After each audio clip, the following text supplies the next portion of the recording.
Hello friends, myself Professor Chand from second year BMS is going to represent a medicine named Chandanaso. Basically, what do you know about Asav? Asav is a one type of formulation which comes under Sandhan Kalpana. So now, first of all, let's introduce some information about Sandhan Kalpana. In English language, the Sandhan Kalpana is correlated with the fermentation process, which means a sugar is converted into alcohol. Introduction Sandhan word resemblance to combination यानी कि संधान शब्द का meaning है union या combination यानी कि दो चार चीजों को साथ में लेकर दवाई बनाना.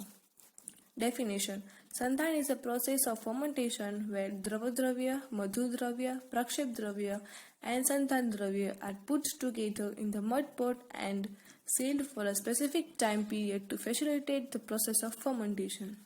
यानी कि संधान एक ऐसा फर्मेंटेशन प्रोसेस है जिसमें द्रव्य यानी कि लिक्विड इंग्रेडिएंट्स, मधु द्रव्य यानी कि स्वीटनिंग एजेंट, प्रक्षेप द्रव्य यानी कि जो प्रक्षेप हम दवाई के ऊपर डालते हैं वो, और संधान द्रव्य यानी कि जो मेन इंग्रेडिएंट्स होते हैं वो एक मड पॉट में डालकर उसको स्पेसिफिक टाइम तक सील करना और जिसके अंदर फर्मेंटेशन प्रोसेस हो सके. Asava and arishta are two major product of this process. और आसव और आरिस्ट दो मेजर फॉर्मुलेशंस हैं जो संधान कल्पना के अंदर आते हैं. नाउ श्लोक ऑफ द चंदनासव. चंदनम बालकम मुस्तम गंभारी नीलम उत्पलम प्रियंगु पद्मकम लोद्रम मंजिष्ठाम रक्तचंदनम पाठाम किराततिक्तंच न्यग्रोध पिप्पलिशटम परपटम मधुरम रासनाम पाटोलम कंचनारकम आम्रत्वकम मोचरसम प्रत्येकम पलमात्रकम. यानी कि जो चंदन से लेकर मोचरस तक के जो द्रव्य है वो हमें एक पल मात्र में लेने हैं. धातकी षोड फलम द्राक्षाया पल विसंति. यानी कि जो धातकी के पुष्प है वो हमें 16 पल लेने हैं और द्राक्षा जो किशमिश है वो हमें 20 पल लेनी है. जल द्रोण द्वये क्षिपत्वा शर्कराया स्थूलम तथा गुड़स्या धतुरलांचापि मांसम भांडे निधापयेत. यहाँ तक का जो श्लोक है उसमें चंदनासव के जो भी इंग्रेडिएंट्स है, स्वीटनिंग एजेंट है, वो सब दिए गए हैं. अब आता है कि इनका थेरेपेटिक इंडिकेशंस यानी कि ये दवाई कौन से रोग में यूज होती है. चंदन आसव इतिएष शुक्र में विनाशनम बल पृष्टिकरो हृदय वहनी संदीपनम परह. चंदनासव है वो शुक्र में यानी कि प्रमेह डायबिटीज में बल ये कर है, शरीर को बल देता है, पुष्टि करता है. हृदरोग है उसमें काम आता है. वहनी यानी कि हमारी जो चाठा अग्नि है वो अग्निवर्धक की तरह चंदनासव काम करता है. और दीपन हमारे शरीर में पाचन और दीपन का काम करता है. अब सब इंग्रेडिएंट्स. चंदन नेत्रबल यानी कि गुजराती में हम उसे कालो वेलो बोलते हैं. मुस्ता यानी कि नागरमोथ. गंभारी यानी कि सवन. नील कमल जो लिली का पुष्प है वो. पद्मक कमल यानी कि कमल. लोद्र मंजिष्ठा उसको मज्जिठ बोलते हैं. पाठा एक वेल जैसा होता है. किराततिक्त यानी कि कारियातु. पिपली, शटी, रासना, पाटोल, कांचनार. आम्रत्वक यानी कि आम के जो छाल होती है वो. और मोचरस. ये सब जो द्रव्य है वो 48 ग्राम तक लेने हैं.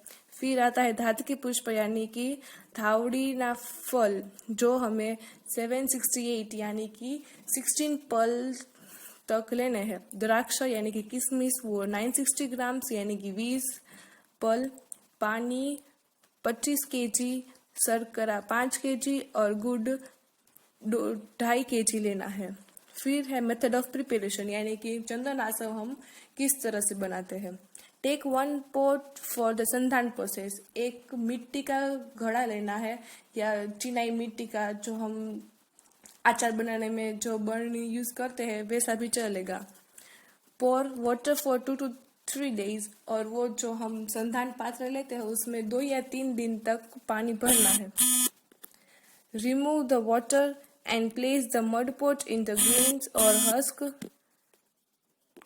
grains or husk to maintain the required temperature and to protect the preparation from acute condition, and do lap of multani mitti inside the mud pot.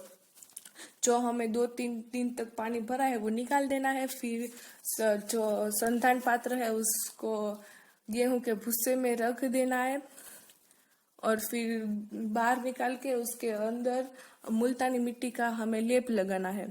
After that take 25 kg clean water and add 2.5 kg jaggery and 5 kg sugar in it। जो संधान पात्र है उसके अंदर 25 litre पानी डालना है, उसमें 2.5 kilo गुड़ डालना है और 5 किलो शुगर डाल देना है। After then add the ingredients from chandan to mocharas and measure it properly. फिर ये सब स्वीटनिंग एजेंट डालने के बाद चंदन से लेकर मोजरस तक जो भी इंग्रेडिएंट्स है वो 48 ग्राम्स लेकर उस संधान पात्र में डाल देना है और फिर संधान पात्र में डालकर उसको प्रॉपरली हिलाना है। After then add dhataki flower and draksha that is raisins and measure it well. ये सब डालने के बाद धातकी पुष्प डालना है और फिर किशमिश डाल देनी है और फिर उसको प्रॉपरली मेजर करना है या प्रॉपरली मिक्स कर देना है। Now patra is kept undisturbed by temporarily closing its mouth with a cloth and lid। अब पात्र को कपर मिट्टी से सील कर देना है और उसको हिलाना बिल्कुल नहीं है। Meanwhile observe the pot daily for 3 to 5 days and soon after संधिबंध sealing of the patra is done। तो और हमने जब ये इंग्रेडिएंट्स डालकर जो हमने कपर मिट्टी की है वो 3 से 5 दिन तक हमें रोज संधान पात्र को देखना है और फिर हिलाना है और फिर पात्र का संधि बंद कर देना है। The sealed vessel is put undisturbed for 15 to 30 days and then check whether the asav is prepared or not। 15 या 30 दिन तक हमें संधान पात्र को अनडिस्टर्ब्ड किसी एक जगह पे रख देना है और फिर वो हमने जो संधि बंद किया है वो खोल कर देखना है कि आसव हमारा प्रिपेयर्ड हुआ है या नहीं। After confirming completion of the fermentation the vessel is opened and the preparation is carried out। हमें सब देख कर कि संधान हुआ है या नहीं वो जो हमने आसव बनाया है वो किसी एक वेसल में बाहर निकाल देना है। It is stored in airtight plastic cans and for more fermentation for at least 1 to 2 weeks। कोई एयरटाइट प्लास्टिक का डब्बा है उसमें 1 या 2 वीक तक हमने जो आसव बनाया है वो फर्दर फर्मेंटेशन के लिए उसमें पैक करके रख देना है। Later they are packed in suitable bottles with the label of the medicine name and therapeutic uses। फिर हमारा आसव हमें जब पता चले कि अब ये आसव कंप्लीट हो गया है तो वो बोटल्स में पैक कर देना है और बोटल्स के ऊपर कौन सी मेडिसिन है उसका लेबल और कौन सी में यूज कर सकते हैं वो 2-3 नाम लिखकर हमें ये चंदन आसव की ऐसी बोतल प्रिपेयर करनी है। डोज एंड अनुपान यानी कि कब ये दवाई लेनी चाहिए और उसका डोज क्या है और किसके साथ लेनी चाहिए। डोज है 1 या 2 तोला यानी कि 12 से लेकर 24 ग्राम्स तक हम ये दवाई ले सकते हैं। Anupan mix with sufficient amount of water और थोड़ा बहुत पानी में हम चंदन आसव को घुल कर ये दवाई ले सकते हैं। Time of administration twice a day immediately after food और हमें ये दवाई एक दिन में 2 बार खाने के तुरंत बाद लेनी चाहिए। थेरापेटिक यूज यानी कि कौन कौन से डिजीज में कौन कौन से रोग में हम ये दवाई यूज कर सकते हैं।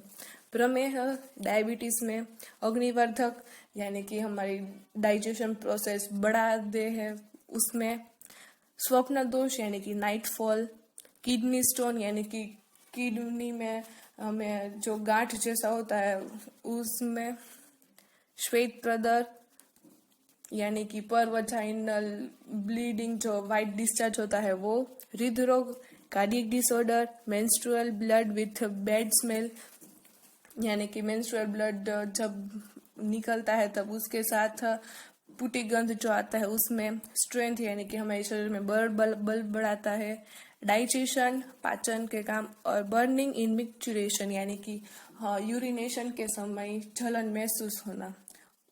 ये सब जो डिजीज है उसमें हम चंदन आसव यूज कर सकते हैं। थेरापेटिक इंडिकेशंस यानी कि किस तरह से हम इसको यूज करें हमारी बॉडी में। Along with Chandanasav, take Chandraprabhavati, Vangabhashma and Guruchi आदि क्वाथ to cure burning sensation during micturition।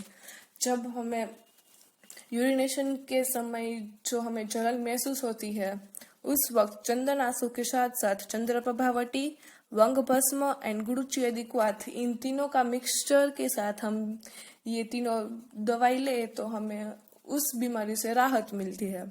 Along with Chandanasav, take Hajrul Yashud bhasma, Chandra Prabhavati and Gokshuradi guggulu to cure kidney stone. Kidney में जो हमें गांठ जैसा पथरी जैसा होता है उस वक्त हम चंदनासव के साथ साथ हजरुल यहूद भस्म, चंद्र प्रभावटी और गोक्षुरादि गुगलू, इन सब चीजों का मिक्सचर करके हम ले तो हमें किडनी स्टोन से भी राहत मिलती है। Along with Chandanasav, take Chandraprabhavati, अविपत्ति का चूर्ण टू क्योर हिज हृदरोग। कार्डियक जो डिसऑर्डर है उसको क्योर करने के लिए चंदनासव के साथ साथ चंद्रप्रभावती और अविपत्ति का चूर्ण भी लेना है।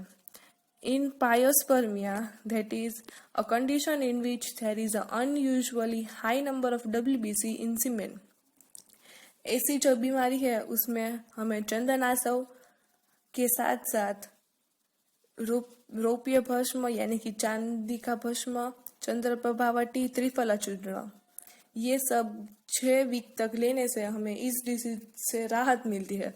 और इसमें चंदनासव है वो 20 ml, रौप्य bhasma 125 mg, Chandra Prabhavati 1 mg and Triphala churna 3 ग्राम।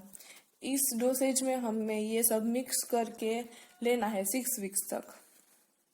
और ये 2 पिक्चर्स हैं जो चंदनासव बनाते हैं, एक डाबर चंदनासव और वैद्यनाथ चंदनासव। कुछ ब्रांड है जिनसे हम जिसके द्वारा हमें चंदनासव मिलती है।